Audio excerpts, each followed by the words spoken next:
Hey there, neighbors. Just a quick request before we jump into the episode. I've been posting a lot more short form content on places like Instagram and TikTok, and then reposting that stuff to places like Threads and X and Facebook.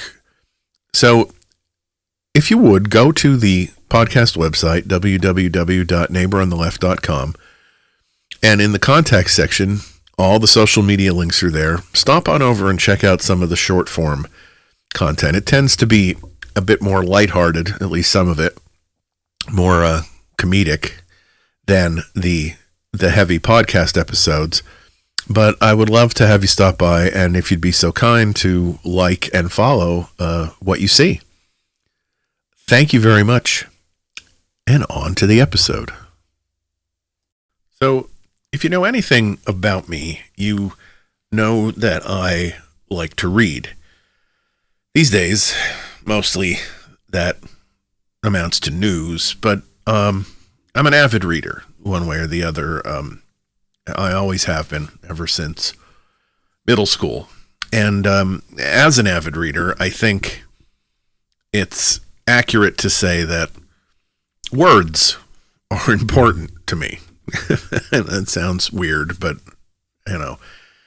but lately I've been thinking about how weird it's become just trying to agree on what words mean in this country. Seriously, not politics yet. I'm not even talking about just words.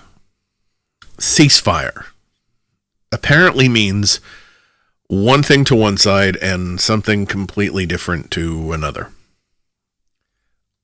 Fake news can mean fabricated garbage, invented, by everything from bots to, basement dwellers yelling upstairs for mom to make more meatloaf. Or it can mean an investigative article somebody found emotionally or narratively inconvenient.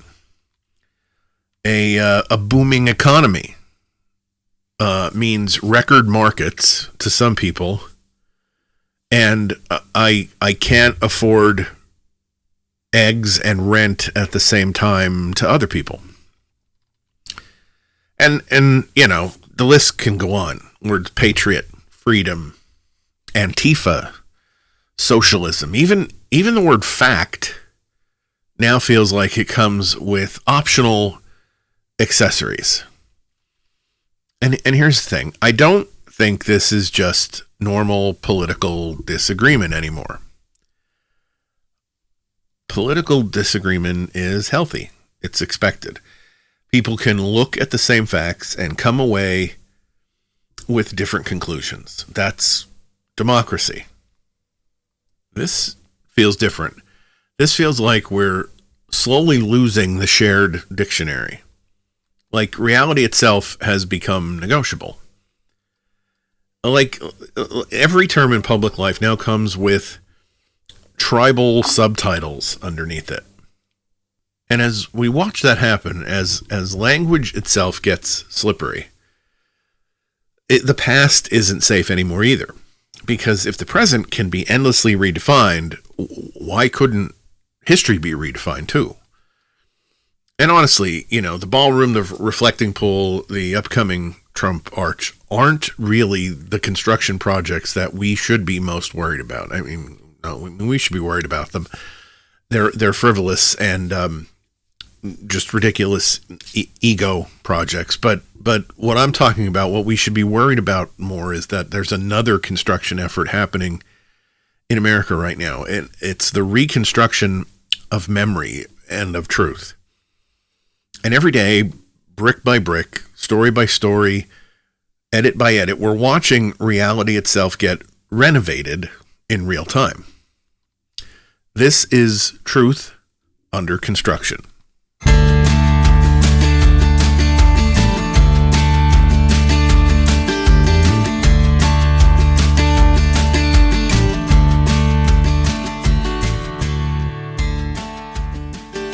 Hello, neighbors, and happy Wednesday, and welcome to Your Neighbor on the Left, the podcast where we talk about progressive politics, human decency, and life on the blue side of America's ideological divide.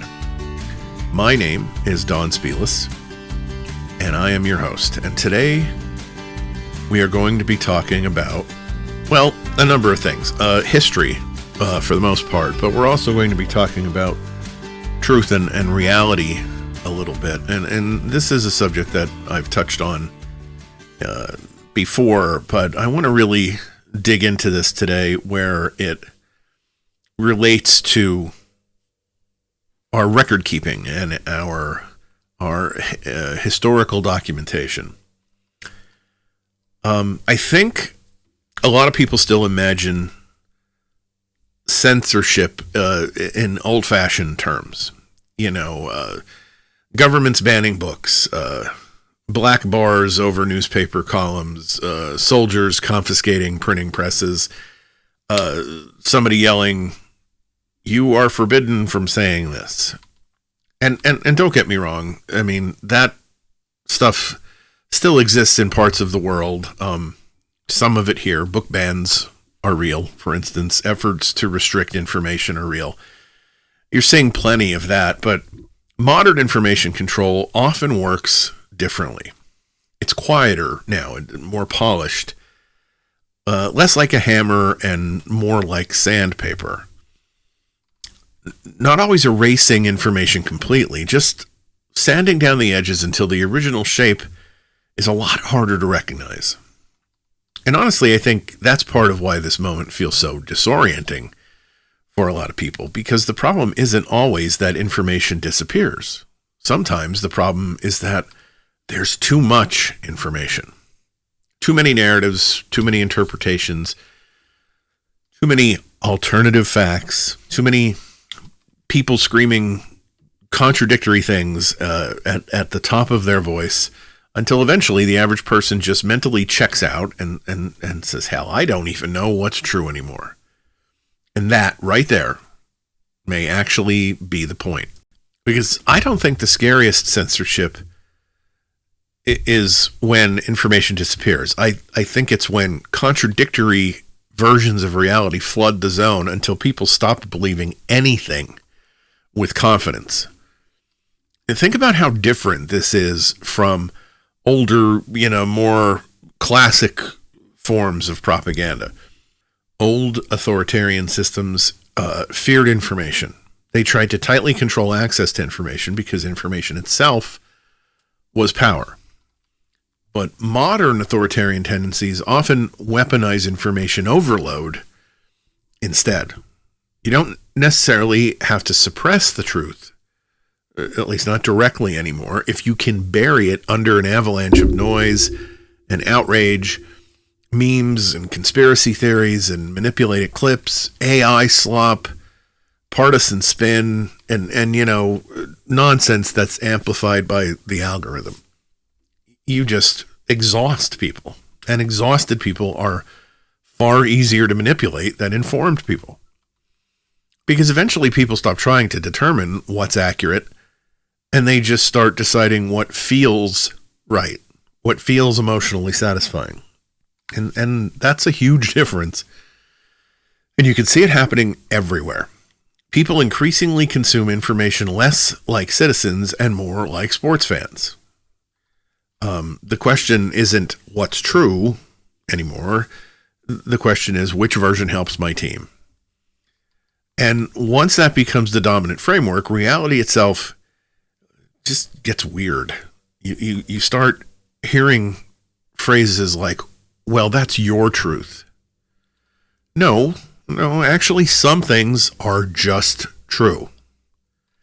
Not morally, not emotionally, just factually true. The earth is round, whether your uncle on Facebook thinks NASA is hiding, God's Frisbee collection or not. And no, seriously, think about how dangerous it becomes when basic factual reality gets treated like a customizable identity accessory. Because democracy kind of requires a shared baseline of reality. not agreement on policy anyway, not agreement on ideology, but agreement that observable facts actually exist.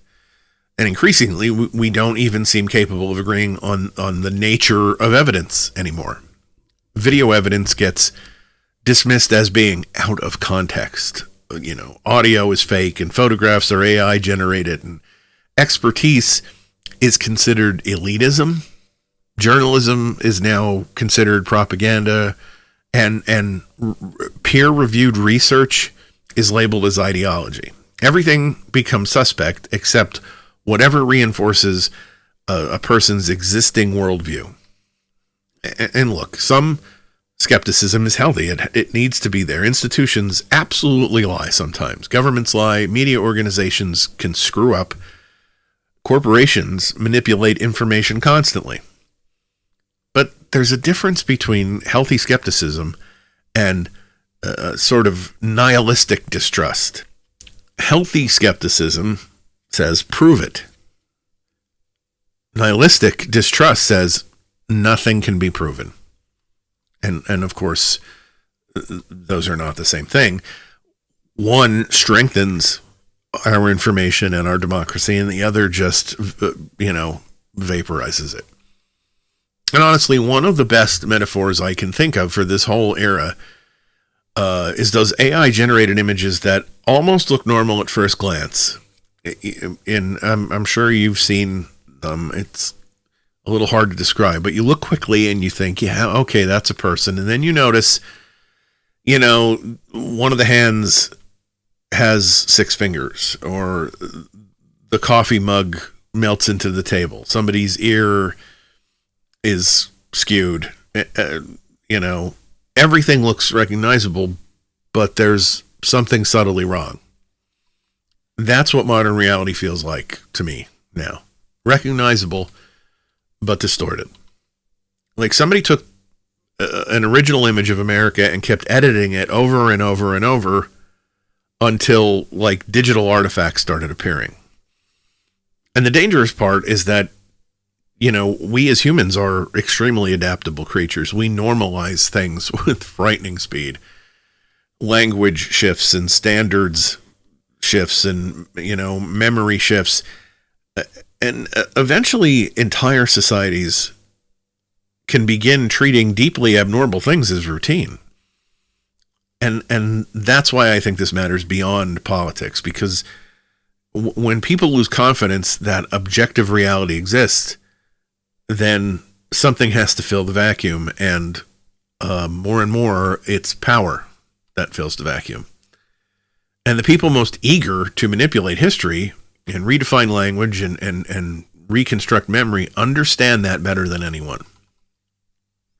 And I think the prime example of this, the place where you see this nowhere more clearly, is this battle over the events of January 6th. Because what happened that day was not in any way subtle. We watched it live on TV for an afternoon. We saw in real time windows smashed. We saw the police assaulted. We saw people storming the Capitol. We saw lawmakers fleeing for their safety and barricading doors. We heard chants about hanging the vice president. We watched Confederate flags and MAGA flags and so on move through the halls of Congress. We saw people beating officers with poles and crushing them in doorways and talking about hunting for elected officials.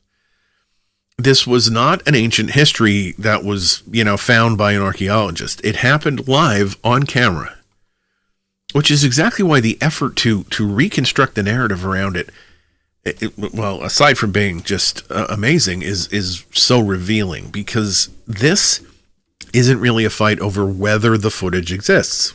No one denies the footage is there. It's a fight over what the footage is allowed to mean. And over the past few years, we've watched that meaning slowly get sanded down. What began as an attack on democracy, and those words came out of a lot of mouths on both sides of the aisle, but now is a protest that got a little bit out of hand. Then it became a peaceful demonstration with a few bad actors. And at different times along the way, you heard phrases like a setup, a false flag, a patriotic uprising, political prisoners, hostages. And here's where I want to be careful and precise, because I want to do that. Most Trump supporters did not storm the Capitol. Millions of people voted for Trump and never committed violence, never supported violence, and never would. That's not the point. The point is what happens when a political movement begins mythologizing the people who did do those things. Because history isn't just about what happened. It's about what people believe they're allowed to do next. And that's the part that worries me. And honestly, I don't think the rewriting of the January 6th narrative is only about protecting Trump politically or emotionally. I think there is a deeper and potentially much more dangerous dynamic underneath it. Narratives shape future behavior. Collective memory creates a sort of a permission structure. If people come to believe that those who stormed the Capitol were not criminals, but were patriots, not offenders, but martyrs, not extremists, but, victims of persecution, then the emotional lesson of January 6th changes completely. It stops being never again and starts becoming next time we can do it this way or that way. Now, again, to be crystal clear, I'm not claiming that there's some secret documented master plan where people sat in smoky rooms twirling mustaches and saying, let's incentivize future unrest. That's not how things work. I'm talking about incentives, messaging, cultural signaling. I'm talking about the emotional consequences of making a political myth. Because when political violence gets reframed as patriotism, that doesn't just stay trapped in the past. It's not just part of that story. It becomes how people measure the way things should happen in the future. And that's where some of the recent rhetoric surrounding pardons and political prisoners and even discussions now with this slush fund about the possibility of compensation or restitution, I think that they're incredibly significant, because if people come to believe loyalty will eventually be rewarded and protected and pardoned, even compensated, now history stops being a warning at all. It becomes recruitment material. Think about how radically different those two outcomes are. In one version of history, January 6th is a national cautionary tale about disinformation and cults of personality and democratic fragility. In another version, it becomes a story about brave Americans persecuted by an evil system. Those two narratives produce extremely different futures. And honestly, this is not unprecedented. Political movements throughout history have repeatedly transformed failed or chaotic events into mythology. Sometimes where the facts barely even matter after a while. What matters is purely emotional framing. Were the participants heroic? Were they betrayed? Were they silenced? Are they victims? Were they defending the real nation against, enemies? Once those emotional narratives take root, factual correction becomes incredibly difficult, because people are no longer defending the evidence. They're defending the identity, and the identity is much more powerful, especially when you mix it with things like grievance and humiliation and, a feeling that, our side is persecuted or our side is losing the country. That combination is combustible. And look, this is where some people get uncomfortable because they think that acknowledging these dynamics makes you sound like, a conspiracy theorist in and of itself. But history is full of examples where political violence became normalized, not because societies openly celebrated it immediately, but because they slowly softened the public memory surrounding past examples. The language changes first, always. The language comes first. That's why this episode started off talking about words. Because language is where normalization begins. A mob becomes a movement. Extremists become patriots. Violence becomes passion. Insurrection becomes tourism.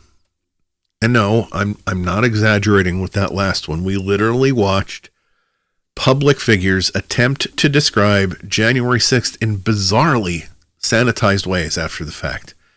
Suddenly it was a group of peaceful sightseers who somehow accidentally assaulted police officers while lovingly appreciating the Capitol's architecture, which would almost be hilarious if the implications weren't so serious.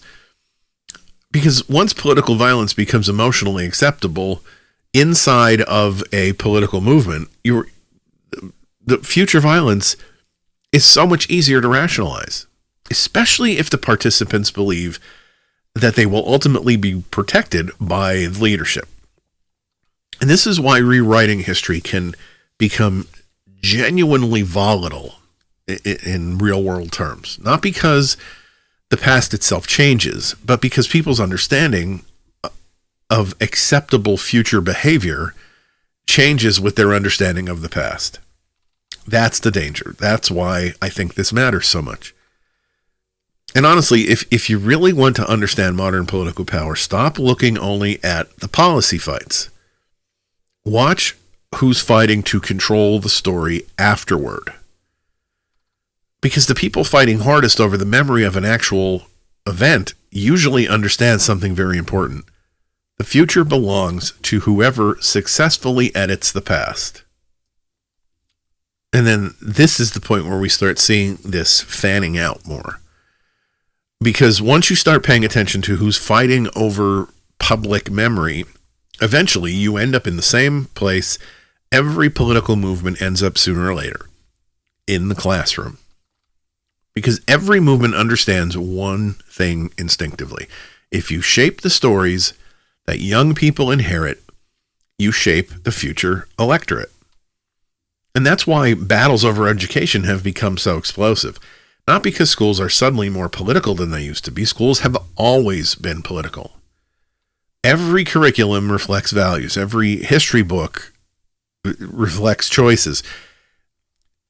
A nation decides what parts of itself it wants to celebrate, what parts it wants to soften, and what parts it hopes nobody asks too many questions about. That is not new.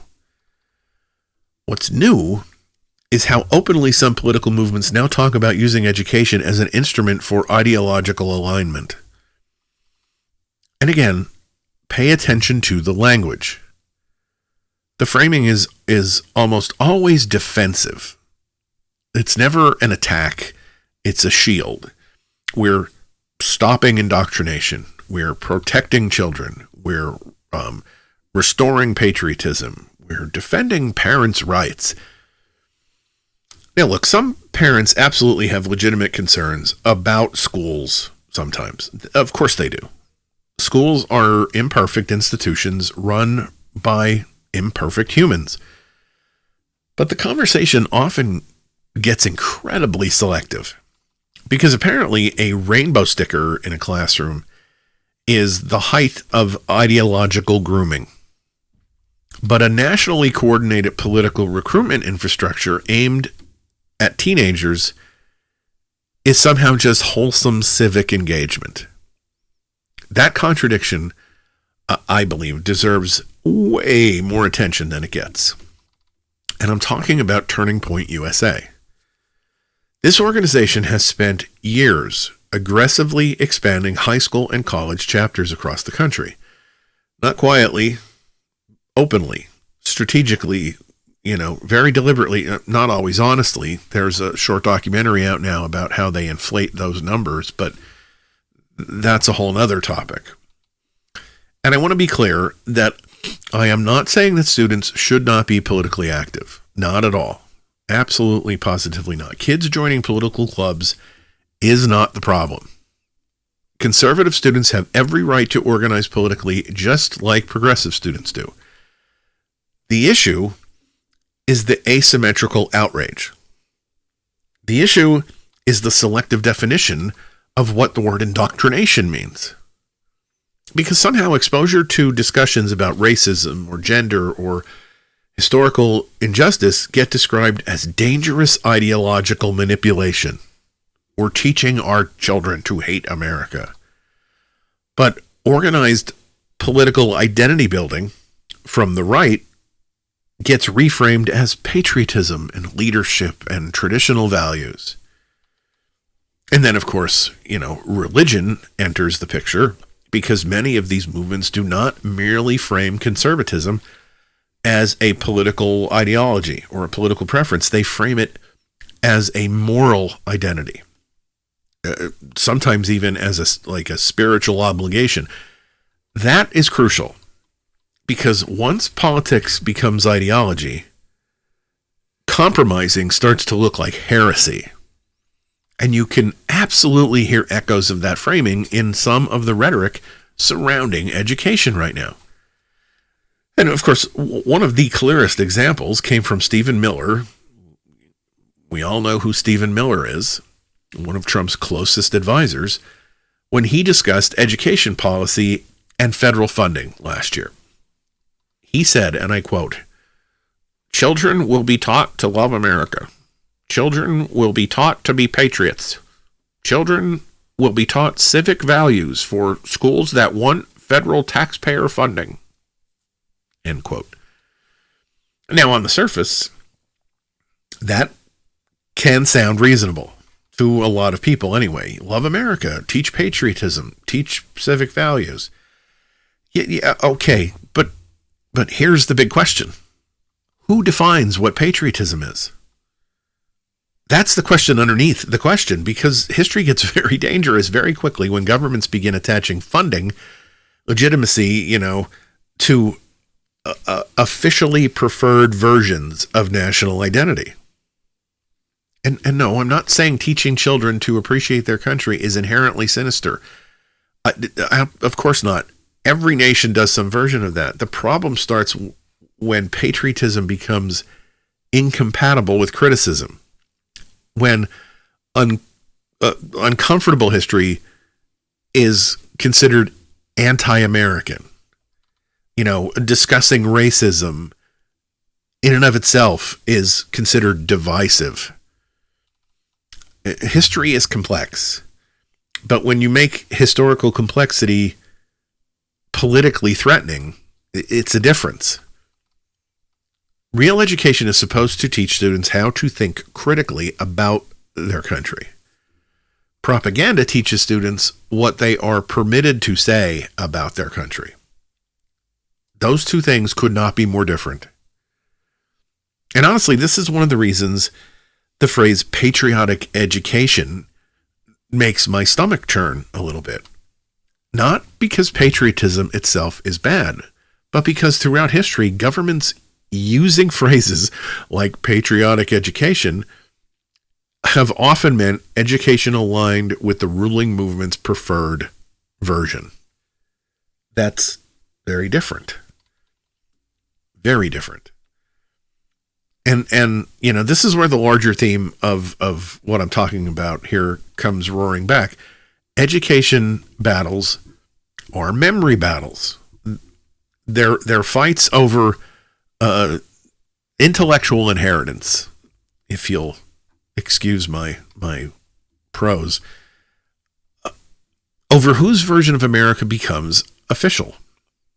whose suffering gets emphasized, whose actions get softened, whose heroes get celebrated, whose villains get contextualized in order to make them less villainous, whose history gets reduced to footnotes. Once you control the story children inherit, you don't have to censor nearly as aggressively later. People defend the narratives themselves. That's the real power of historical revisionism. It's not just controlling information, but teaching generations to emotionally identify with curated versions of history or reality itself before they're even old enough to recognize that the versions are curated. And honestly, I think that's why these fights have become so emotionally intense, because underneath all of the ranting and screaming about curriculum and indoctrination and DEI and wokeness, there is a much deeper struggle. The struggle is for who gets to define what America actually is. And not legally, but emotionally, spiritually, historically. And once a country starts fighting over reality at that level, things get unstable very, very fast. Now, as you start seeing these battles as fights over memory instead of just political viewpoint, then you begin to notice them everywhere, especially online, especially in government messaging, especially in the way historical narratives quietly get adjusted over time. And look, this is not unique to conservatives. Every political movement on earth tries to tell flattering stories about itself. Every country likes to sanitize parts of its history. Ideologies highlight some facts and minimize others. That's just human nature. But what matters is the scale of the effort, the intent behind it, and whether the goal is actually greater understanding or just greater obedience. There's a difference between emphasizing national achievements and actively reconstructing public memory. And we've watched a lot of that reconstruction happening in real time lately. Government websites being edited, historical references being removed or softened, language surrounding race and discrimination adjusted, discussions of systemic injustice reframed as divisive. Entire conversations about history have become treated less like scholarship and more like partisan combat. And one of the most fascinating examples of this in American history long predates anything we're dealing with today, long predates Trump entirely. It's something referred to as the lost cause mythology after the Civil War. Because for generations, huge numbers of Americans were taught an incredibly sanitized version of the Confederacy. The Civil War became framed by many not as a war over slavery, but as a noble conflict over states' rights, Southern heritage, and honorable rebellion. And listen, this is important. That narrative did not emerge accidentally. It was built very deliberately and very carefully through textbooks and monuments and organizations and political messaging, selective storytelling, or, just repetition. And over time, millions of Americans inherited a version of history that, where slavery became the background scenery instead of the central moral catastrophe driving that conflict. That right there, neighbors, is historical revisionism. Not because facts disappeared entirely, but because the emphasis changed, context changed, emotional framing changed. And once that framing hardens culturally, correcting it becomes very difficult because people begin confusing inherited mythology with objective history.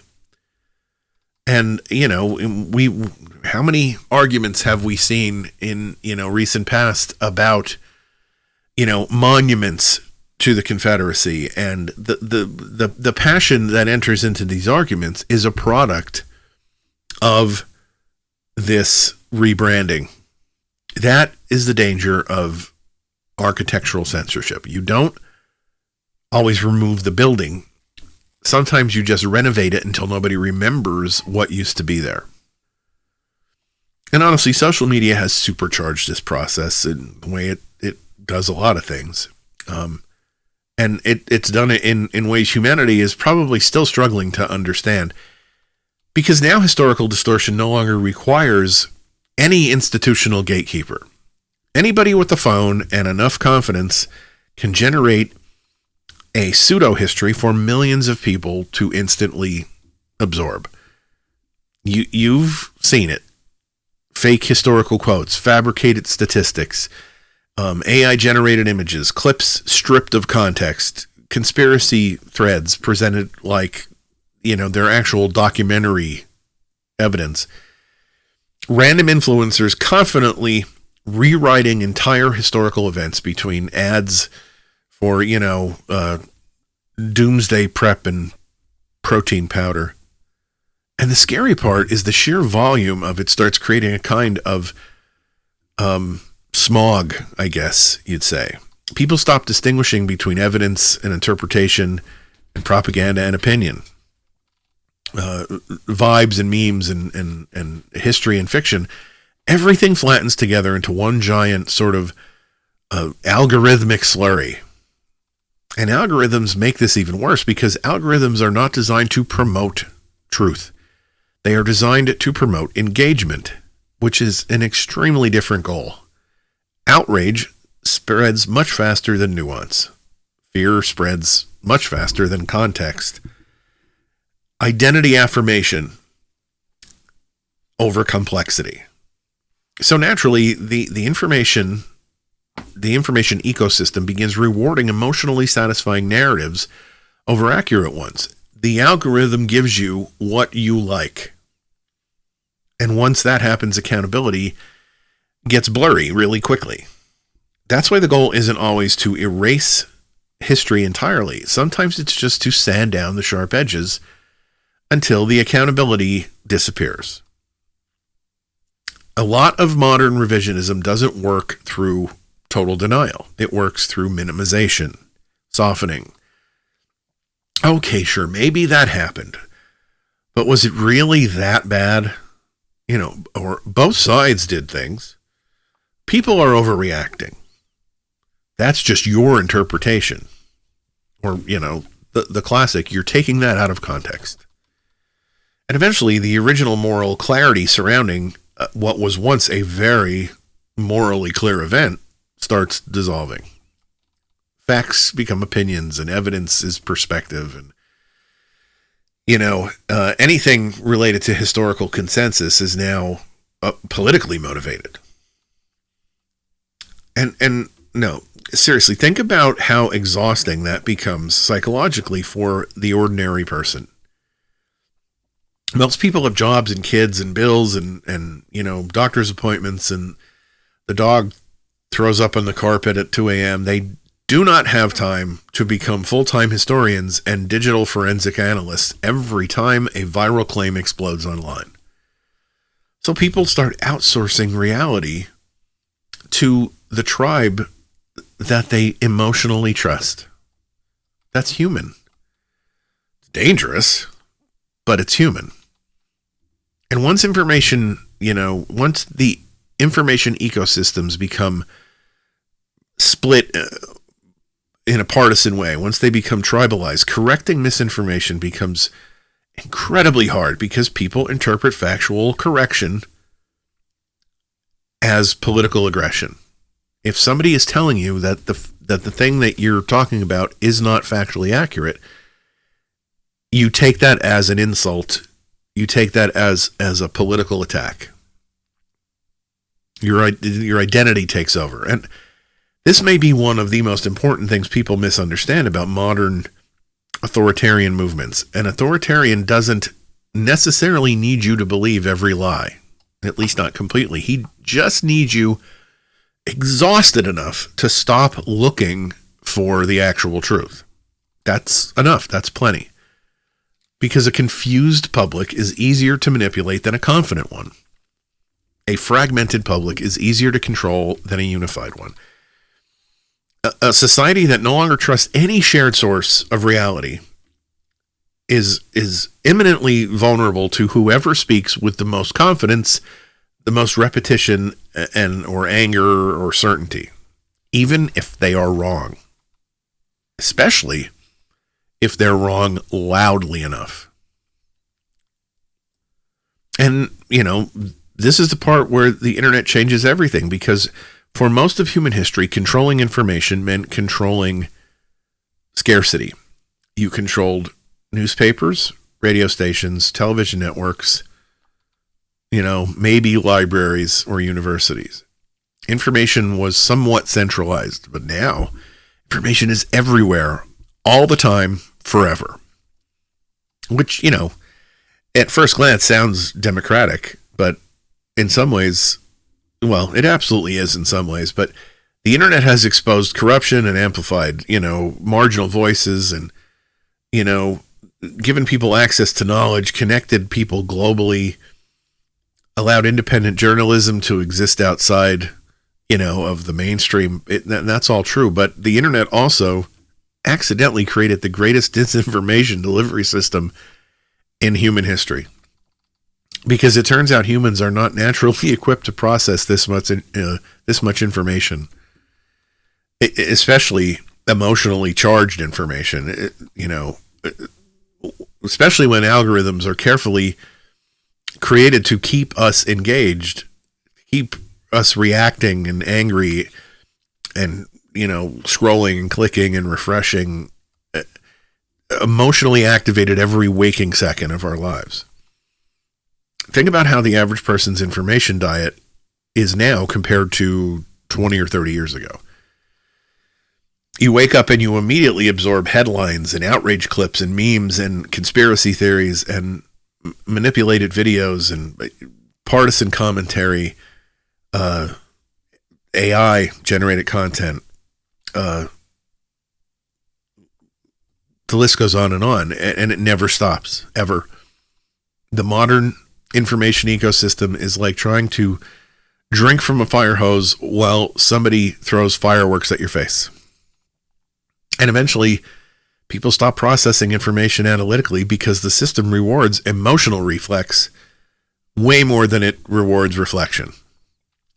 That's why outrage has become such a profitable business model, because outrage keeps you engaged. Fear keeps you engaged. Identity affirmation keeps people scrolling and clicking. Nuance dies in the algorithmic wilderness. It's nothing compared to the rest. And honestly, this creates a terrifying environment for truth, because people increasingly inhabit entirely different realities while sharing the same physical country. One person's newsfeed can be very, very different from another's. One person's newsfeed says democracy is under attack, by authoritarian extremists. Another person says America is under attack by Marxist groomers and globalist traders. And both of those people, whichever one they're reading, they feel completely informed. How frightening is that? The fragmentation itself, not just the disagreement, but the parallel realities that this produces. And once that happens, democracy starts developing communication problems at the societal level. Because democracy depends on disagreement within a shared factual framework.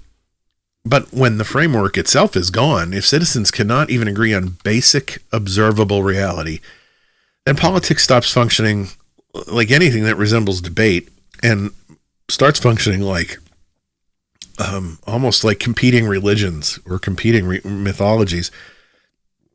And I really think we underestimate how psychologically destabilizing all this is. people are truly overwhelmed. And overwhelmed people tend to gravitate towards emotional security, emotional certainty. That's one reason simplistic narratives come so powerful when they're presented online. They reduce complexity, they reduce ambiguity, and then ultimately reduce anxiety. Good guys versus bad guys. Simple answers, clean villains. One tribe is fully righteous, the other tribe is fully evil. That emotional clarity feels comforting, but it's only adding to the chaos. Even, especially when it's detached from reality. And this is where the phrase emotional truth becomes really important, because increasingly many people evaluate information less by its accuracy and more by how it emotionally resonates with them. And that's a massive cultural shift. And in my opinion, a very dangerous one. Because once emotional satisfaction outranks factual verification, disinformation becomes impossible to contain.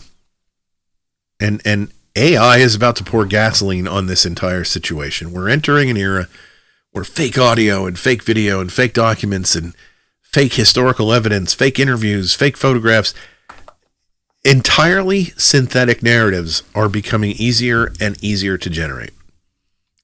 Soon, seeing will not necessarily be believing anymore. I mean, we've already lost some of that in non-AI sources, but imagine what AI will do to that. Trust itself becomes unstable, and when trust collapses, opportunists thrive.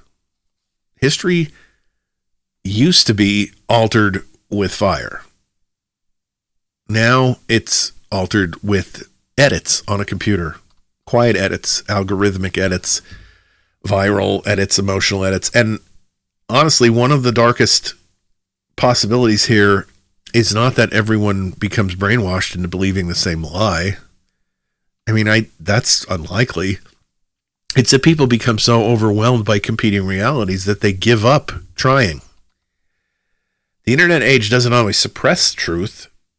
Sometimes it just buries it beneath 10,000 competing other things until people shrug and say, yeah, I don't know what's true anymore. And that resignation, that exhaustion, is extremely politically useful. Citizens who no longer believe objective truth is even attainable become easier to manipulate. If nothing is trustworthy, then confidence becomes more persuasive than evidence. Performance more so than accuracy. Charisma more so than honesty. And eventually, the loudest voice in the room starts sounding credible simply because it's the loudest and everyone else seems uncertain. That's how societies drift into dangerous territory without realizing it's happening.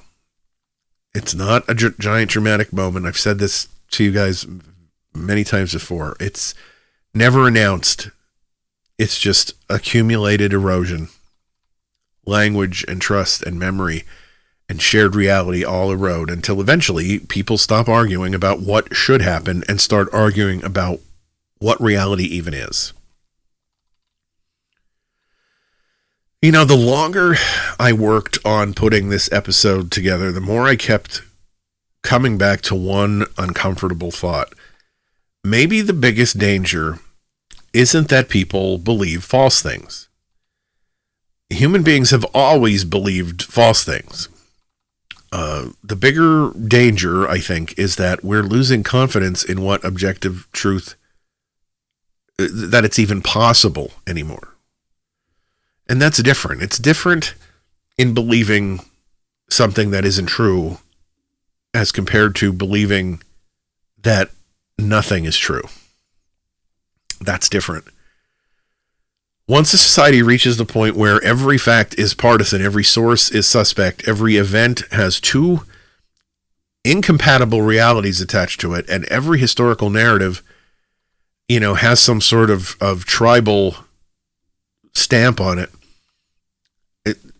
the civic life that we all share can't help but break down. Again, not all at once, just quietly, gradually, like erosion. And honestly, I think that's why so many people feel exhausted all the time now. And not just politically exhausted, but like, I don't know, almost existentially exhausted. Living in a fragmented reality is mentally draining. You talk to neighbors or coworkers or family members, people who you genuinely care about, and sometimes it feels like you're not even discussing the same world anymore. Not the same events, not the same facts, not even the same definitions of words. And that's dangerous because democracy requires at least some shared agreement. Not total agreement, certainly not politically. That's not possible. People will always disagree about, the myriad of things, taxes, immigration, foreign policy, economics, social issues, whatever. And that is normal. But a functioning democracy does require agreement that objective facts exist. And they exist independently of our feelings about them. Otherwise, politics stops being, negotiation and starts becoming mythology. And mythology, the attraction to mythology is it can justify almost anything. That's why these battles over language and memory matter so much. Because if you can convince people the past was different, you can convince them that the present is normal. You can normalize corruption, you can normalize cruelty, political violence, censorship, historical illiteracy, even authoritarian behavior. All by changing what they know about the past. All by slowly reconstructing the emotional story people tell themselves about the country they actually live in. And the really unsettling part, most historical revisionism does not announce itself.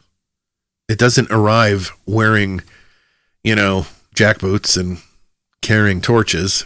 Sometimes it arrives as small edits or softened language or curriculum adjustments, selective outrage, emotionally satisfying narratives, small revisions, tiny renovations, tiny little changes to the blueprint until eventually people inherit an entirely reconstructed version of reality without fully noticing that there was even construction going on. Truth is becoming a construction site, and every day somebody's trying to hand us a different blueprint. Some people want a version of America where uncomfortable history disappears. Some want a version where patriotism means simply obedience. Some want a version where criticism itself is considered unpatriotic. Some want a version where violence gets reframed as heroism if the right people commit it. And if we're not careful, those stories stop being arguments and start becoming foundations. When a society loses its shared memory, it eventually loses its ability to recognize danger. That's what history is supposed to do. It's supposed to help us recognize warning signs before they become catastrophes. But if every warning sign gets rewritten, or minimized or reframed, eventually people stop recognizing the danger as a danger. And that may be the scariest thing about rewritten history. Not what it says about the past, but what it gives people permission to do in the future. All right, everybody, thank you so much for taking the time to listen to this episode of Your Neighbor on the Left. I'm thrilled that you did, and I would love to hear from you about this topic. I would love to hear what you have to say. Do you agree with my thoughts? Do you disagree? Compliments, critiques, suggestions, questions, whatever you have, go to the website, neighborontheleft.com. Go to the contacts page and either send me a message through social media or use the email address. Let me know what you're thinking. I would love to hear from you. While you're on the website, you can also go to the episodes page and you'll see that you can download or stream every episode of the podcast going all the way back to the beginning. And the blog section is where I post the sort of a written version of each of the episodes. It's not a word for word match, but it's sort of the essay version of what I talked about. But the important thing in the blog section is that I put all of my sources at the end. You can see where I got my information from. And I believe that is extremely important today, to know where the information came from. So we'll be back on Friday with another installment of Back Porch Files from your neighbor on the left. So between now and then, you do me a favor, stay engaged, stay kind, and have the kind of week you'd wish for others.